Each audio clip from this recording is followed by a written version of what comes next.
Good Monday morning. Welcome on into Morning JOX. Damian Mitchell alongside John Saber. Conrad back with us on Wednesday. Appreciate everyone hopping in with us this morning. Hopefully everybody had a wonderful weekend. The weather cooperated. It's a little, we'll go ahead and tell you, it's a little bit warmer. We're getting close to summer. We're starting to feel it. And it's been a fun ride, and of course we've got a lot to cover from over the weekend. The PGA Championship. I know a lot of people like golf. It's not as polarizing as the Masters, but we did crown a PGA Championship champion, and then of course we have our Birmingham Stallions. That's where we'll start things off. How about this? Now, a team that has been struggling for a good majority of the season, now they found themselves on a little bit of a winning streak as our Birmingham Stallions knocked off the Columbus Aviators 14-3 over the weekend yesterday at noon. It was hot. It was a hot one. If you could tell on the broadcast, or even if you were there at Protective Stadium, yeah, it was a little bit warmer, but nonetheless, now it wasn't the prettiest of games.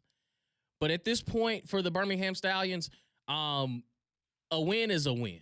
And it was much needed because now we're finding ourselves in a situation where we control our own destiny as far as playoffs are concerned in the UFL. Just going over the game yesterday. So the Columbus Aviators, they took a 3-0 lead in the halftime. And really and truly the second half, because the first half, if you watch the game, it was kind of one of those things. It was a typical Birmingham Stallions. Start off slow, had an interception, a little bit of just influx, but the defense did everything they were supposed to do. Offensively, we're still trying to find our footing. And then about midway point through the third quarter, DTR, Dorian Thompson-Robinson, hit our tight end, Jordan Thomas, on a 29-yard touchdown, made the lead 7-3. We get the extra point. And then in the fourth quarter, which ended up being the absolute game-sealing touchdown, Columbus is driving the field. They have to settle for a field goal, settle for a 55-yard field goal. And this is why there are three phases in the ball game. Stephon Gilmore, who had an interception in the game as well, ends up blocking the field goal, scoops it up, taking it in for a touchdown to give us 13-3 lead. We knock in the extra point, and there's nothing that Columbus can do from that point forward. So the Birmingham Stallions solidified the 14-3 win. Again, when I read off the numbers, it's a lot to be desired. Dorian Thompson-Robinson, 12 for 20, 126 yards, had a touchdown, one interception. The run game, it's just it ain't there. It ain't there. For three rushers, we had 20 attempts for 49 yards. That's an average of about 2.5 yards a carry.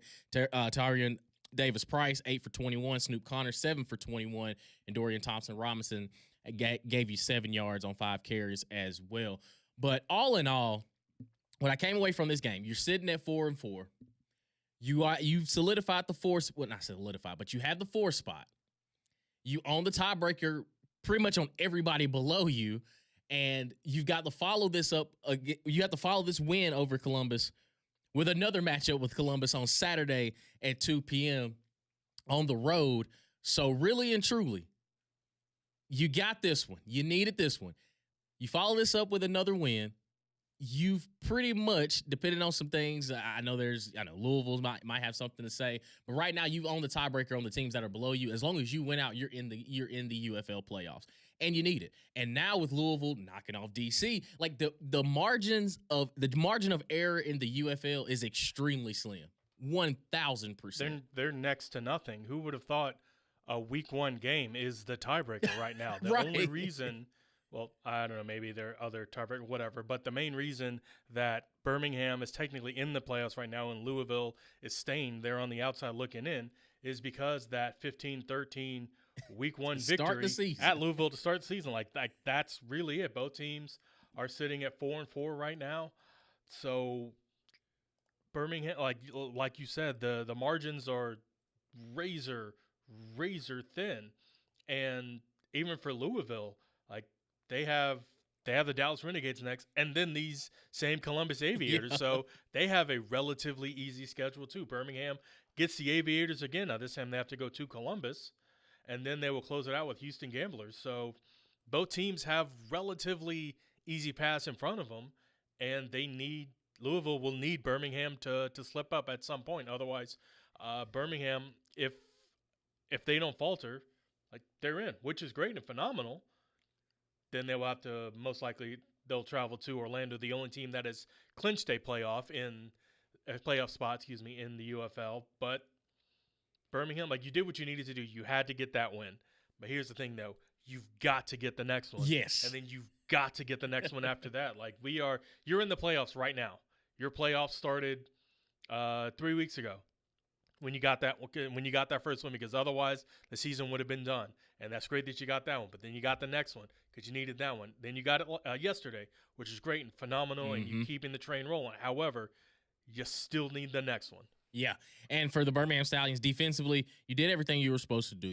It never really felt as though Columbus was ever in rhythm, and you put your foot down when you needed to. Offensively, again, slow starts, kind of been the Achilles heel, and really and truly, this is where the other phases of the game really start to impress you, because once you finally put a drive together, you ended up scoring a touchdown, and then when you needed your defense to make a play, because listen to this, Birmingham Stallions won this football game with a total of 144 yards on offense. For the game, that was their total. 126 through the air, 49 passing. Like then you can include the sack yardage and things like that. And again, it wasn't flawless. 2 for 8 on third down. Like amongst all of these things, you still ended up winning the football game. Like that's kind of just where we are as a unit right now. It's piece by piece, week by week, we will figure it out. And I think that's kind of the recipe that you need, because the play with desperation that we had during that, the 4-game losing streak, you're in the dumps because it never really feels as though you can see anything. You can't see the light at the end of the tunnel because it just looks so abysmal. Then you start to, you go on the road, you get a win, and you start to feel kind of, okay, like, maybe we could possibly put some stuff together. Then you go and beat an Orlando Storm team that's already solidified themselves in the playoffs. They only have 2 losses, and we're one of those 2 losses that we've given them. So all in all, you just got to find a way to get it done. Like that, it's just simple as that. And I think that the desperation that this team is playing with and the cohesiveness, because the defense at one point was bend but don't break. And I think this weekend was kind of one of those, all right, if we are going to make a playoff run, if we're going to have any sort of success, if we're going to solidify ourselves in a playoffs and see what we can do from there, it starts on the defensive side, being able to stop offenses from sustaining drives and getting touchdowns, ending things with field goals and such like that.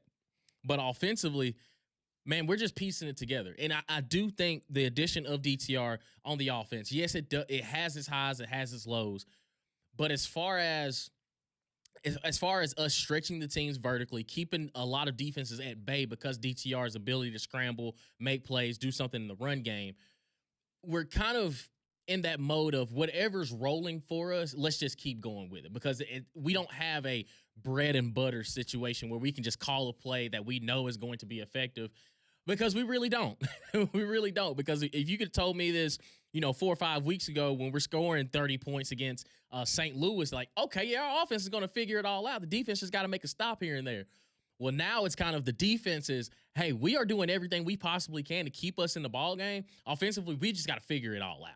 And I think that, again, with the next 2 games with Columbus, it's a must win, and then follow that up with Houston, a team that beat you on straight field goals the last time you played them. It's kind of a get-right situation of, okay, well, the meat of our schedule was the 4-game losing streak, and now we've got teams that are equal or below us. We should be able to go out there and handle our business and kind of, wrap up that 4 spot. So, listen, a win is a win, because if you would have had this conversation, if we had this conversation 2-3 weeks ago, it's, like hopefully now it's realistic. Now it's all right, we've already put ourselves in a great position now to finish the season strong, as opposed to what it looked like early on, because again, when you go back, okay, after that win against Louisville, we lost on the road to Houston, lost on the road to St. Louis. We come back home for the first home opener, lose, get blanked by Orlando. We make the trade for DTR. We lose 45-28 at home. At that point, DC was looking like the best team in the UFL. Then we go on the road, beat Orlando 20-17. Come back last week, or the week before last, I guess you would say, and get that win against Dallas. Then Sunday, just yesterday, we knock off the Columbus Aviators 14-3. Then we go on the road to Columbus, and then we wrap up against Houston at home on May 30th. So all in all, for as bad as it looked for a period of time, it's crazy to believe that we could be seeing postseason football in the UFL from the Birmingham Stallions. And at that point, by the way that we've been winning football games, we almost got the recipe for a playoff win. It's, hey, we have nothing to lose except the ball game at this point. Let's play for pride, see what happens, and once we start rolling, we can find a way to get a win, because we're finding ways to – the ways that we're winning now were ways that we were losing during that 4-game losing streak. Like, it's – okay, we find ourselves in the third and long, but yet we're finding ways to make those plays. Defensively, it's, causing a turnover, causing a sack, getting somebody, disrupted behind the chains, getting them in third and long situations.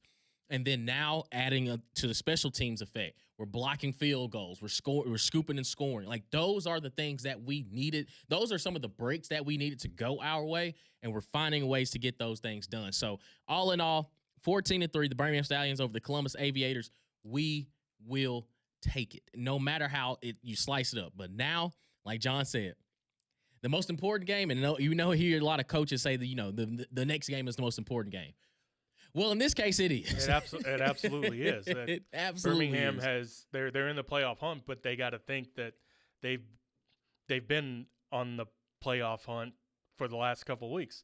Now they've been able to survive and advance, but it's not over. They're Donovan Mitchell right now. That's great. I'm glad you appreciate me and everything. We ain't done. Nope. You've got to win one more, and then once you do that, you got to win another, and then once you do that, you've made the postseason. Yep. Then you got to stay in that mindset. You can't rest at all because of what happened early in the season. Maybe had you gotten a game or two here or there, okay, yeah, you'd have been okay. Maybe you could rest starters or whatever, but no, like, you can't do that now. No. Not at all. Like, every game is a must-win situation. And I do think, again, for everything that we put, we know the quarterback is the focal point. It is a very stark difference between when we had Matt Corral at the quarterback position to now with DTR, because there's a lot of miraculous plays that could happen, but there's also some that's like, what is he thinking? But I do think the fact that you add the versatility with the run game, with what he's able to do with his legs, and also with some of the mistakes that come with it, he's not afraid to push the ball. He will take calculated risk. It's completely boom or bust. But right now, for the Stallions offense and the way that it's going, if we didn't have him in certain situations, we'd be up the creek without a paddle. But all that to say, you're 4-4. 2 games left in the regular season, a chance to make the postseason.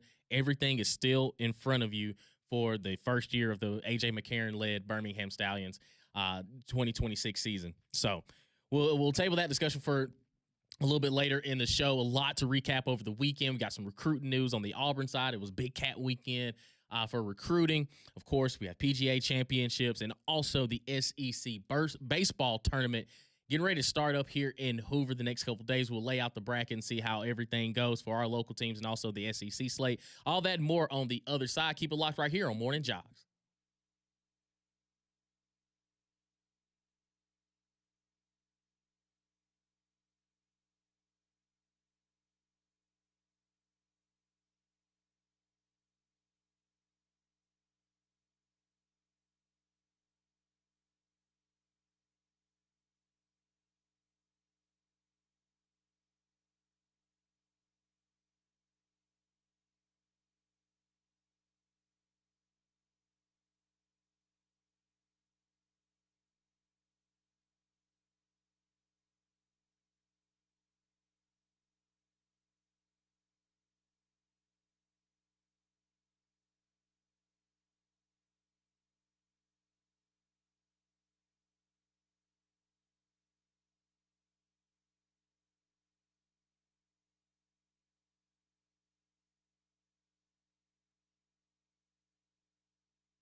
619 here on Morning Jocks. Damian and John here with you.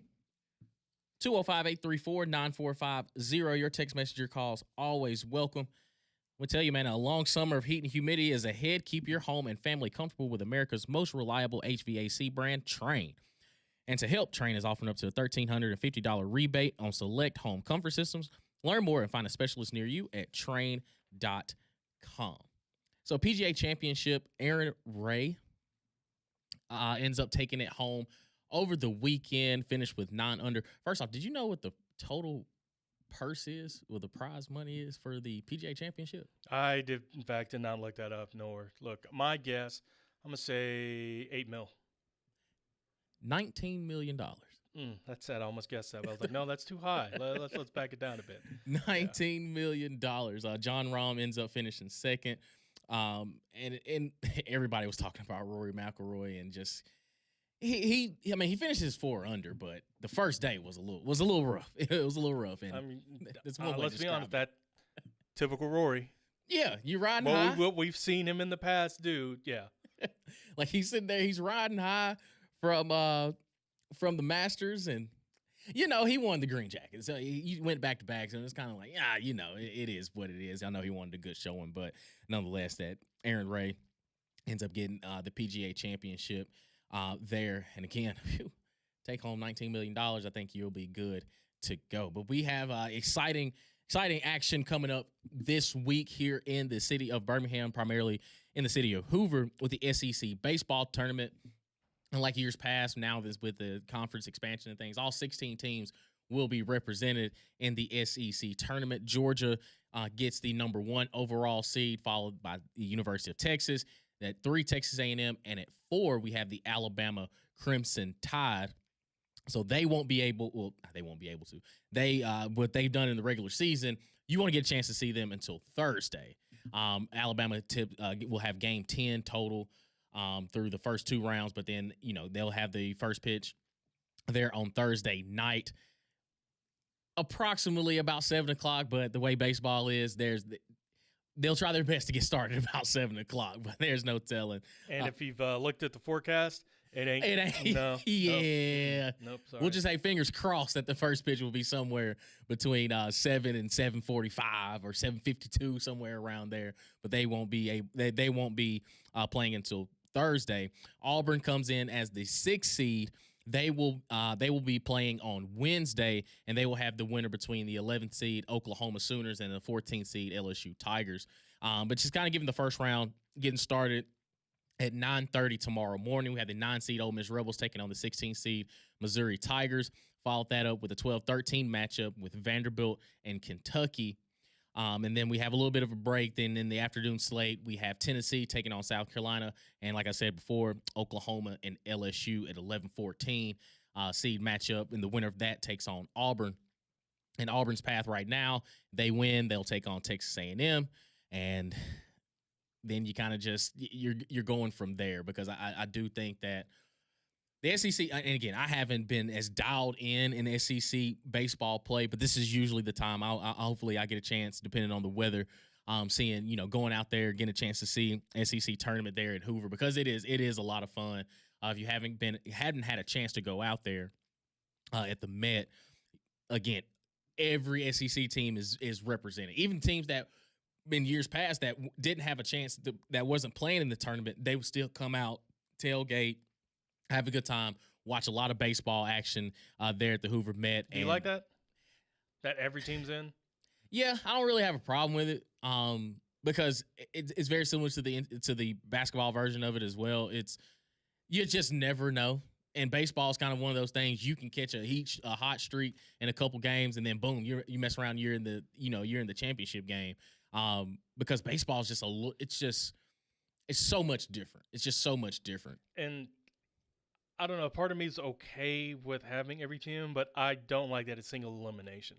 Right. And so I would much rather them only take 12 teams and do double elimination than have all 16 in, because baseball, like you mentioned, like it's a long season. Like it's a game of series. It's not a one game thing.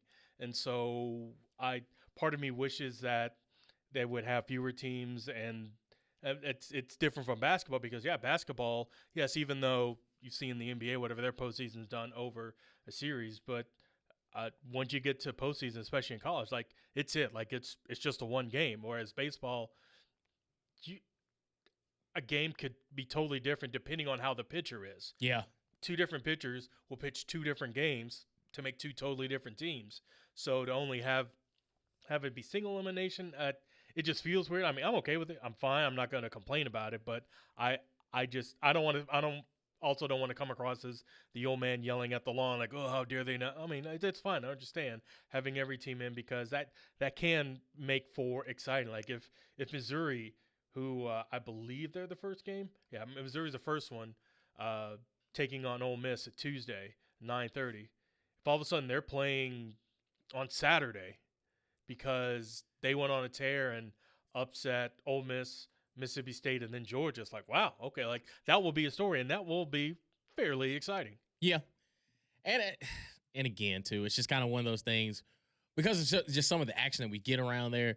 You'll see upsets like that, but like just that journey that they would have to take, and kind of to your point too, and with baseball being a series, you kind of have to treat it like that. If you're kind of one of those teams that's playing on Tuesday, it's all right, boys. We got the hotels till Sunday.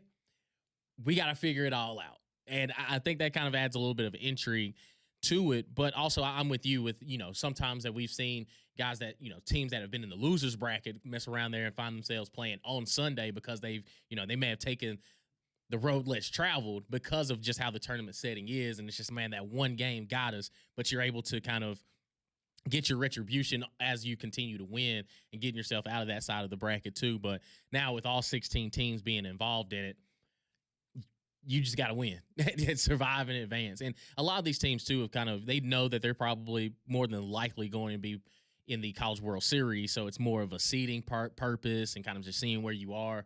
But like just one game isn't going to determine where you're seeding, or it's not going to negatively affect your seeding as far as where you're going to be in the College World Series. May affect, where you may be, if you're hosting or you're going to be hosting a regional, sub-regional, or you're going to be, traveling depending on things like that. But I do think that some of these lower seeds, they have, one last hoorah in a sense. But I do think it's going to be fun.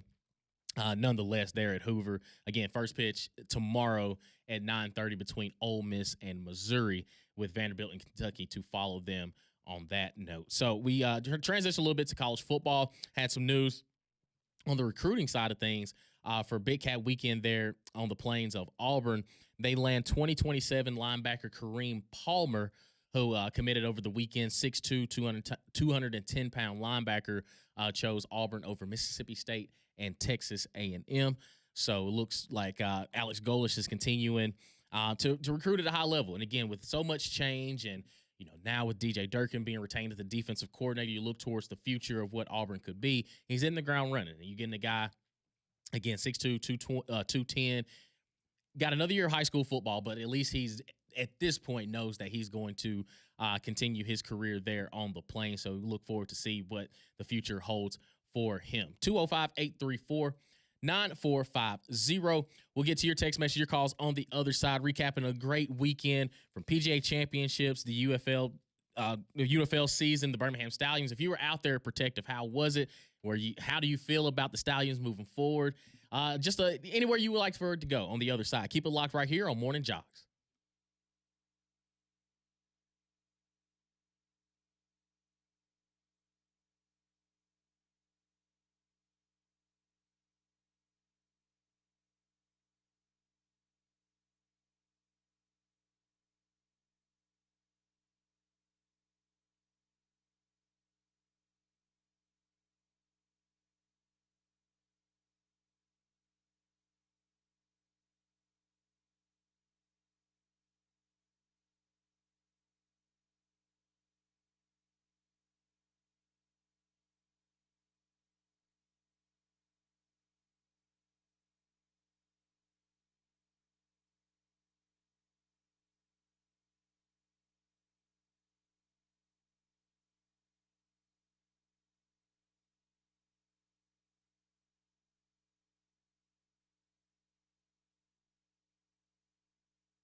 6:32 here on Morning Jocks. Damian Mitchell, John Saybear here with you, as well as our wonderful listeners. 205-834-9450. Your text message, your calls, always welcome here on Morning Jocks. Let me tell you about our friends at Hometown Roofing and Restorations.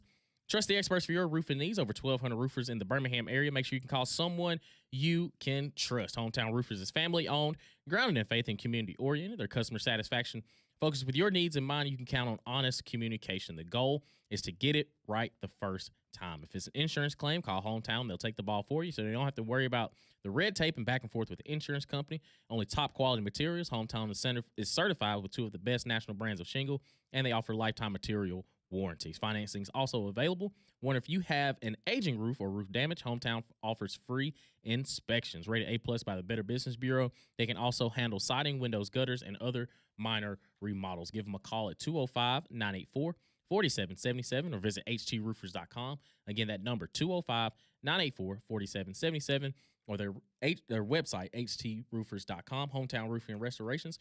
Do it right the first time. Let's go to the Jocks text line, 205-834-9450. Joseph texts in and says, is there a path for the Stallions to host a playoff game with just 2 games left? So, I think, okay, so Orlando has DC the next 2 weeks, week 9 and week 10. I think if Orlando wins those 2, and I got to look at the Battlehawks. I got to look at the Battlehawks schedule. I'm not exactly sure how they shape up because those are the 3 teams that are ahead of Birmingham. But I think there may be a long shot. Because the Battlehawks and Defenders are both 1 game up. Right. So if Birmingham wins out and the Battlehawks and Defenders lose out, then because that would put them 6-4. Defenders would have to be 5. Defenders and or Battlehawks would have to be 5-5. So it's not outside of the realm of possibility. So they have to get to at least second, which is why right now the Storm is the only team that have clinched a playoff spot at sitting at 6-2. Yeah. So possible, yes. Likely, no. But possible. Yeah. And then for the Battlehawks remaining schedule, they travel to Houston, which they just lost to Houston over the weekend, 23-16. So Houston would have to knock them out, and then they wrap up with Dallas. Your more likely opportunity, although given how they're in, the DC Defenders, their last 2 opponents are the Orlando Storm. Right. They travel to the Storm and then have the Storm at home. However, Orlando's clinched a playoff spot, so I don't know how much they may or may not. They may try hard this coming. Actually, they play Friday when Orlando's at home welcoming in DC. Orlando might try hard on that one to make sure they lock up home field and then not care the last week. So, but in theory, they have the toughest path because DC Defenders, they have the toughest remaining schedule. So that's most likely. So if you're wanting Birmingham to host a playoff game on top of winning out, you need the DC Defenders to lose both of their games. It would help if the Battlehawks did as well, but most likely it would be the Defenders losing both. All right, and continuing on the Jocks text line, 205-834-9450. John Mack texts in and says, fighting Texas Aggies landed Mark Matthews, number 1 ranked offensive lineman in the country. Elko keeps stacking the number 1 class in the nation with his 5th 5-star. Where's Bama?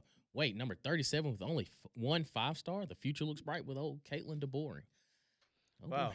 His team just won a national championship in tennis, and he chooses to dump on some other team. Typical Aggie. Typical Aggie. Congratulations, man. Yeah. This will be the first time that Alabama and Texas A&M have played in how many years now? So let's just keep it in the road, brother. But I understand. He's a certified hater, and I can't knock him for it. Like, he loves his Aggies, and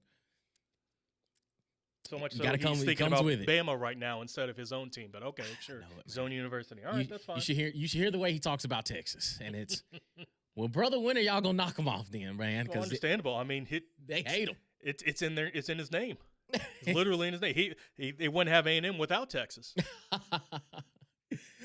Jimmy takes in and says, giddy up. I went to the Stallions game yesterday, sat in the blazing sun for 3 quarters. The wife questioned why was I having my first beer before noon. I explained that one can't drink all day if they don't start in the morning hours. Giddy up. Let's ride. Okay, he must not drink during college football season, because if you're having if this is the first time she's seeing you having your first beer before noon, like, you ain't doing something right. Like, come on, man. She should be seeing this at least in the fall. Come on, man. Those as many 11 a.m. kickoffs you got. Yeah. What is this? You cracking one right before Lee Corso and all those guys giving their picks at 10:45. Don texts in and says, good win for our Stallions. 4-4 now, 4-3, 3 in a row. Back in the playoff race with 2 games to go. Offense needs work. The last home game is on Saturday, May 30th. So all listeners, we need you at the game. Come tailgate with our group, the Giddy Up Boys and Gals. Yeah, hey, I'm telling you, man, we need it. We need it. And again, for as bad as it looked early on in the season, and I do think there was some criticism that was fair for A.J. McCarron early on because of just how Skip left, how Skip Holtz. I mean, it wasn't like the bones were bare in that organization. But he comes in, it takes a little bit, you figure it all out, you make the trade, you send Matt Corral to Orlando, you get DTR. And at the point, again, Dorian Thompson-Robinson was the backup at Orlando. So it was, okay, how do we justify this? You go out, the offense shows signs of life against DC, and then we end up, hopping on this 3-game winning streak, which we've now put ourselves in a great position to still make a postseason run. In the UFL playoffs. And again, we're sitting right there in that 4th spot. We own the tiebreaker over pretty much everybody that's below us. You're going to need some help. Like the biggest thing, and to John's point that he brought up too, like you got, Columbus yesterday was a must win.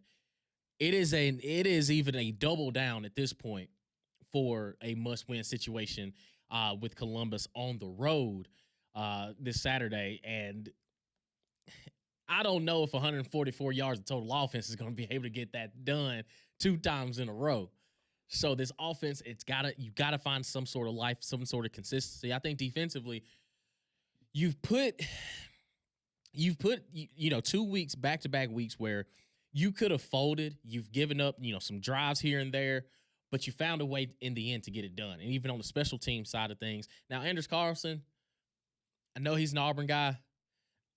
Brother, you got to make your field goals. You have got to make your field goals. I mean, it's in your name. Right. Like you come from a good program. We've seen you at Auburn, man. You've got it in you. When we need you now, it is imperative that you are, making your field goals. Made your extra points. You went perfect for those, but the chip shot, I think it was under 30 yards that you missed there in the first quarter. It's okay, brother, we didn't sign you for this. We got to figure these things out. But again, you're sitting there at 4-4. You got everything still ahead of you. We still need to find a way to get it done. Let's go to the phone lines, 205-834-9450, where our buddy Bennett wants to talk with us this morning. What's going on this morning, Bennett? Hey, I was talking a bit about, Aaron Rodgers when he got signed, I think it was 2 days ago with the Steelers. But I just want to talk about the fact that I think that is, the most dumb thing of all time. Because I thought when Mike Tomlin stepped down, perhaps the Steelers would actually, capitalize on it and maybe not be stuck in this 9-8 purgatory for the rest of I don't even know how long. But for some reason, you draft a quarterback, but then instead of rebuilding, you go and you re-sign Aaron Rodgers. And don't get me wrong, he can be good, but and the guy is old. I mean, at some point in time, even if he can produce this year, he's not going to be your future franchise quarterback. And so I just don't understand why you sign someone that's that old to just play for 1 year and look for an emergency situation like when the Colts signed Phillip Rivers. I think someone. Ooh, apparently, Aaron Rodgers has control of the right. the phone lines. Who knew? Wow. Can't speak ill of one Aaron Rodgers. But no, he brings a great point. And I've been trying to wrap my head around it too. But you saw, I don't know if you saw it over the weekend, or even a little bit last week, that Mike McCarthy, the new head coach for the Pittsburgh Steelers, he said he had a complete reboot. He had to reinstall Drew Aller, who they ended up taking late in the draft this past season from Penn State. And they're basically breaking everything down that Drew Aller had. And again, Drew Aller had some good moments, but also I never really looked at him as one of those top guys as far as quarterback position, and really left a lot to be desired there in Penn State this past season. But when you have Will Howard, who I don't think is a starting quarterback in the NFL anyway, I don't know. I don't know if Mike McCarthy is just like, hey man, we had success in Green Bay, which at this point is closer to 20 years ago than it is, 10 years ago. It's hey, maybe we can find a last little hurrah for your swan song on the way out in a division where you've got Joe Burrow and Lamar Jackson at the quarterback position, and whoever the Cleveland Browns are going to roll out there, whether it's Deshaun Watson, Shadur Sanders, hell, Dylan Gabriel. I mean, it may be Taylor Green, who they drafted late on. There's no telling who's going to be. But I think that if you're the Pittsburgh Steelers, I'm kind of with Bennett. It's where do you think this franchise is going to be within the next 3 to 5 years?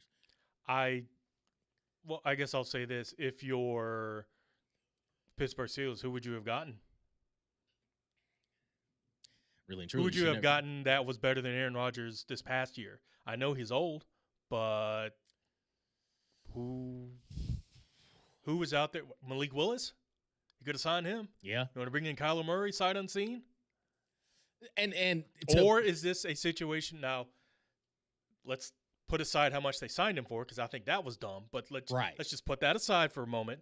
Or is this a situation where Aaron Rodgers, who hasn't really been that awful of a teammate since he's been at Pittsburgh, who has actually been mentoring the young QBs on roster, and in a situation like, especially with a new coach, one that he's familiar with, what if now he's probably willing to, or seemingly he's shown that he has been willing to, but continue to mentor and see if Will Howard and or Drew Aller is the guy? I don't know. I look at the Steelers as just such a proud franchise that you kind of give him every benefit of the doubt because he's done it for so long. Like it's almost all right, brother, we'll do you this solid. Like we'll do you this, because to me, now in hindsight, it's always 2020. Had you known that the Rams were going to trade up to get the 13th pick in the NFL draft and get Ty Simpson, I thought that Ty Simpson would have been a great spot for him because, again, you got DK Metcalf, who's really starting to come into his own. You got Jalen Warren in the backfield. Like, you got some pieces there. But when you're in the division with the Ravens and when healthy, the Bengals and, the Browns are the Browns. But I think that if you're Aaron Rodgers, you're not making the Pittsburgh Steelers better, but you're also not making them worse if you're not playing. Like, they're in this average category where it's, okay, we may look up, but punch above our weight class in certain situations because of what they have defensively. But offensively, it's, okay, are we going to put, a 42, 41-year-old out there again just to kind of keep us afloat? Like, I don't know where they realistically, and again, I'm not, I think adding Jeremy Bernard in the second round, like they have pieces that they can be competitive, but are you hanging on to, if we actually see a glimpse of the old Aaron Rodgers, maybe 1 or 2 games as opposed to average Aaron Rodgers for 13, is that kind of what the risk you're willing to play for, the next year, essentially, because you're on a 1-year rental, because I don't expect him to continue to be playing after this season, but who knows with Aaron Rodgers? He may go in another darkness retreat and say, hey, like, I may play for another 5 years. And then we're continuously having this conversation. But again, I agree. Mike McCarthy coming in there new. It's, all right, I got my boy. We've been rocking for a while. He's basically vouched for me this entire time. Let's give us one last hoorah to see where it may go. But who knows? We'll get to some of your text messages, some of your calls on the other side. Keep it locked. 205-834-9450 here on Morning Jocks.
6:50 here on Morning Jocks. Damian Mitchell, John Saber here with you for a few more moments as we get you set for McElroy and Kublik in the morning. Man, I just stumbled upon this. Ari Wasserman of On3's friend of the show, friend of the station. He has his top 10 returning players in 2026. Okay. Number 1, Jeremiah Smith, the greatest college football receiver to ever breathe. Number 2, Leonard Moore, DB from Notre Dame. Okay. I'll give him that. Okay. Number 3, Malachi Tony, receiver from Miami. Right. Yeah. Okay. Number 4, edge, Colin Simmons from Texas. Okay. I could probably name a couple more ahead of, right? but no disrespect to Colin Maybe Simmons. the fourth best edge, but okay. Right. Yeah. Sure. Okay. Fine. He's got name recognition. Yeah. And number 5, he has Dylan Stewart from South Carolina. I think I'd have him higher, but yeah. Okay. Right. Right. Yeah. Number 6, he has offensive tackle Carter Smith from Indiana. I'll defer to Cole, but okay. Right. Like, hey. Right. He may be. No disrespect to the Hogs, but I'm not my will of expertise. Number 7, Arch Manning, quarterback of Texas. Number 8, quarterback for the Oregon Ducks, Dante Moore. Okay. Number 9, Ahmad Hardy. Hopefully he has a speedy recovery, but if he's 100%, show enough. And at number 10, former Auburn receiver, now Texas, Cam Coleman. That is the third Texas player? Yeah. No Trinidad Chambliss. No Keywan Lacey. No Gunnar Stockton. I mean, if we're going to go receivers, you're going to tell me you're more, you're anticipating more Cam Coleman than Ryan Coleman Williams. Hey, to each its own. That's an interesting list. I just stumbled upon that, and I don't know. I just like the Cam Coleman was the one. It's really like it's really messing with me because, again, not to say that he's not talented, but as far as the hype and everything that came with him and the actual, what we've seen on a consistent game-to-game basis, there's a lot more to be desired. Not to say that he doesn't go to Texas and go out there and ball out, which he possibly can, but I just think, top 10. It feels like he's getting the what does Greg always call like the Bama bump, whatever. When someone was being recruited by Bama, all of a sudden they got an extra half to a single star bump. Feels like Cam Coleman's getting that bump now because he's going to Texas. He's getting that Longhorn love. Like, he's like, he's at Texas. He's definitely going to be better than he was at Auburn. I don't know. I feel like they kind of rolled out the red carpet for him at Auburn, and now it's. I guess that's true because Isaiah Bond went there after having a fantastic season, and look how he thrived. So I'm like, maybe trust 205-834-9450. Our buddy Jay in Nashville wants to talk with us this morning. What's going on, Jay? What's up, fellas? It's really Arizona Jay. I ain't talked to y'all in a while, but yeah, that last caller, I agree. As far as Aaron Rodgers, man, it's like he should have took that Jeopardy money while he could have. You know what I mean? And then.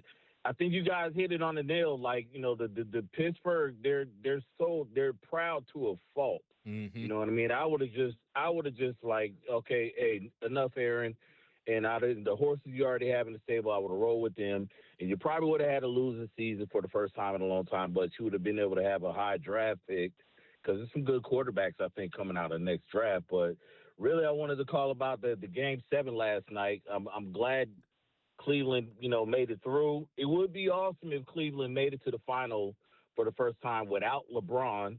You know what I mean? I'm not a LeBron hater or anything like that. Just to see, a new Cleveland do good. And it's kind of crazy how Dan Snyder shipped like 25 buses of fans from Cleveland to Detroit to basically take over the arena, like the Knicks did to the 76ers. Yep. And I'm a 76ers fan, but I mean, it's Jay, and I'm a James Harden fan too, but sometimes you be looking at him like, what is going on with you, bro? Like, I think he was like 2 for 10 last night, but I know y'all got to go. He's James Harden y'all again in the postseason. Thanks for calling, brother. He's James Harden in the game when it counts. Yeah, and also Cade Cunningham, man, like he's the only thing going for Detroit, and when he is off, it's a bad watch, man, because they don't have anybody else. They've had the 5th overall pick the last, I think, 2 or 3 drafts ever since they took him. Really? Yeah. And I think they combined for 8 points. Oh, Lord. So, yeah, one of them ain't even on the team. So They got to give that boy some help. Right, yeah. Got to give him some help, man. We appreciate everybody chiming in with us this morning. McElroy and Kublik in the morning coming up next. Cole was on the call for D.C. and Louisville. Had a weather delay, but as soon as they got back from it, it was show on the road, man. More Mac and Cube. Keep it locked here on JOX.